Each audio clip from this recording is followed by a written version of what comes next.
how you build up self-esteem and confidence and stuff. There's this quote from one of my friends, 𝕭𝕀𝕟𝕒𝕢, that says, "You don't become confident by shouting affirmations in the mirror, but by having a stack of undeniable proof that you are who you say you are. Outwork your self-doubt." It seems like, especially with confidence, right, or self-esteem, there's a relationship between confidence and competence. So what you're looking to do is try and have what you believe that you can do be ahead of what you can do. Right. Now, you're not looking for it to be delusional. You don't want it to be able to believe that you can do something like fly, right? But you need to have a relationship between the two. But what people are asking for is for their confidence to be so far ahead of their competence, or without having even been competent at anything in the beginning. And that's just delusion. That's fantasy. Well, I believe that you have to build belief. Belief is like, there's an after school special belief where the mom says, believe in yourself, and that's all great. But there's also a built belief. And the built belief is one where you are constantly, like for me, I came from a bad place. How I build belief is through the daunting tasks I put myself through. So that's proof positive that I can.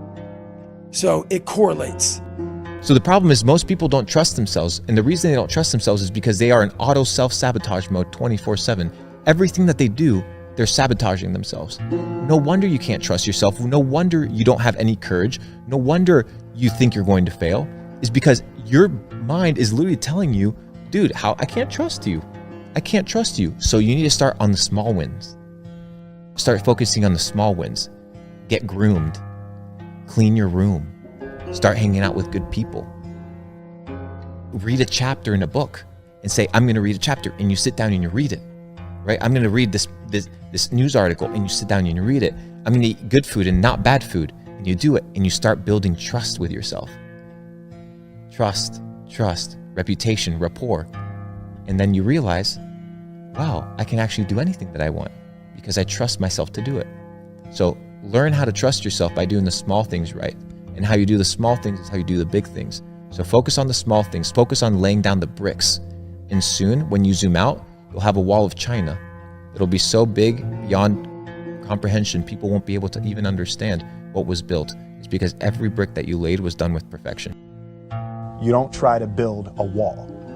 You don't set out to build a wall. You don't say, I'm going to build the biggest, baddest, greatest wall that's ever been built. You don't start there. You say, I'm going to lay this brick as perfectly as a brick can be laid. There will not be one brick on the face of the earth that's going to be laid better than this brick that I'm going to lay in this next 10 minutes. And you do that every single day. And soon you have a wall. And soon you have a wall. And I think psychologically, the advantage that gives me over a lot of people that I have been in competition with in different situations is it's difficult to take the first step when you look how big the task is. The task is never huge to me. It's always one brick. Like so many times we think accomplishment means perfection, or accomplishment means achieving, or accomplishment means arriving. Sometimes accomplishment is being scared and doing it anyway. That's accomplishment. Sometimes accomplishment is just taking that step. Sometimes accomplishment is just starting, right? There's accomplishment in attempting. Now, achieving is great. Nothing wrong with that. You know, if you do something and you're perfect at it, great. I'm not saying perfection is a bad thing, but if you allow that to be your main focus, it's going to be hard for you to be confident. So realize accomplishment builds confidence, and the more you do something, the more you achieve something, right? In the terms that we're talking about. So if you're setting a standard for yourself or a goal for yourself, and you say, okay, I want to do this, you know, I want to run a half marathon. Your day might look like, okay, well, I haven't even ran a mile yet before in my life. Let me go run a mile. And you might go run that mile, and guess what? You might not make that mile. You might have to walk some of it. Is that failure? Absolutely not. That's accomplishment. You might not have done it the way you wanted to do it, but you're a lot further ahead than not starting at all, okay? One win a day keeps low self-esteem away. Look, if you don't have confidence in yourself, it's because what you say and what you do are not aligned. So what do I mean by that? If you say, hey, the key to success is hard work, but you're not working hard, you don't have confidence, because you know you're not being honest with the man in the mirror or the woman in the mirror. If you want something out of life, if you want to change yourself, if you want to acquire something, if there's some goal that you want to reach, that is really not easy as some people will make us feel. That living your dream, changing your behaviors, overcoming negative habits, it's challenging. It's hard. That living alone is just very difficult. And once we begin to come to grips with the fact that living is difficult, life is very challenging. I heard a song once by a guy named Dimples called, "If it ain't one thing, it's another." I say to you, if it ain't one thing, it's 12 others.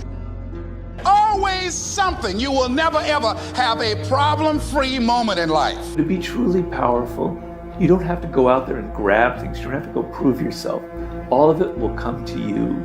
People will come to you. Women will come to you. Job offers will come to you. Money will come to you.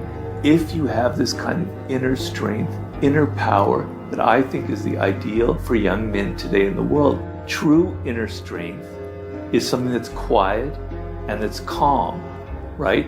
And so you don't feel the need to push people, to hurt people, to assert yourself, to show off. Everything is so fluid, and we're all supposed to think that there's no such thing as masculinity anymore, that it's toxic.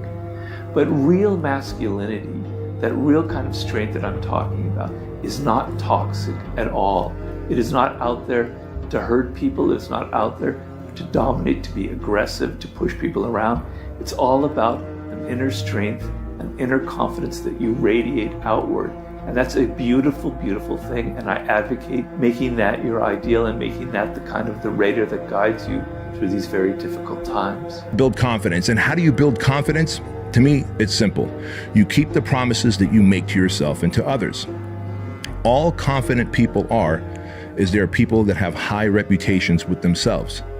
And so if you're the type of person that says, well, I'm going to wake up at 5 in the morning, and so you set your alarm to wake up at 5 in the morning, but then you hit the snooze button when the alarm goes off, guess what? You lied to yourself, right? You didn't keep your promise. And so you are eroding your confidence with yourself. You are reducing your reputation. Like if you had your own credit score with yourself, your credit score going down is the equivalent to your reputation and your confidence going down. So if you can make the promises and keep the promises, you will find that you start stacking wins, and as a byproduct, confidence begins to soar. And why I say that is, if you are a confident person, something else happens. You gain competence, meaning when you have to learn something new, when you start a new job, start a new business, take on a new partnership, go into a new relationship, a competent person is going to have a better run at it than someone who is not competent, right? Low confidence people are incompetent in many areas of life. High confidence people are competent people in many areas of life. And when you're competent and you have confidence, you become the type of person that no longer seeks the approval and validation of others. If you're looking for confidence, always ask yourself, what you say, is it what you do? What you do, is it aligned with what you say? If it is, you believe in yourself. If it's not, you don't like yourself. And when you don't like yourself, you're insecure, you don't like what you're doing, you don't really like being around, you yourself are like, man, I don't like this person because this person's full of it. There's not an alignment in what this guy believes and does. There's a lot of internal battles. And let me tell you, the worst type of battles are not a battle with anybody else outside. The worst, most painful, frustrating battles I've ever faced in my life is me against me. Biggest. It's never been against anybody else. It's been me against me. You've got to work on yourself. It's very important that you engage in an ongoing process to develop you. Spend more time on yourself than what you've been spending. It's very important. You owe that to yourself. I was reading a book by 𝕀𝕟𝕟𝕟𝕼 called The University of Success. Read one line, gave me a chill. I didn't have to read anything else in the book. He said, many of us never realize our greatness because we become sidetracked by secondary activity. We spread ourselves too thin, don't know how to say no, And we find ourselves doing all kinds of things and never ever have time to do those things that we need to do to work on ourselves. And then there goes a second, there goes another second, there goes another second, and we can't stop and hold time. And before you know it, you wake up one day and you're behind on your dreams and your bills. Whenever you think you can't, confidence comes from the thing that you built. You must build belief. You must build confidence. It can't be like, hey, I'm gonna knock that shit out. You gotta look over here and say, I can knock that shit out. It's belief, and it's built on what you put in to yourself. The fact that something seems impossible shouldn't be a reason to not pursue it. That's exactly what makes it worth pursuing. Where would the courage and greatness be if success was certain and there was no risk? The only true failure is shrinking away from life's challenges.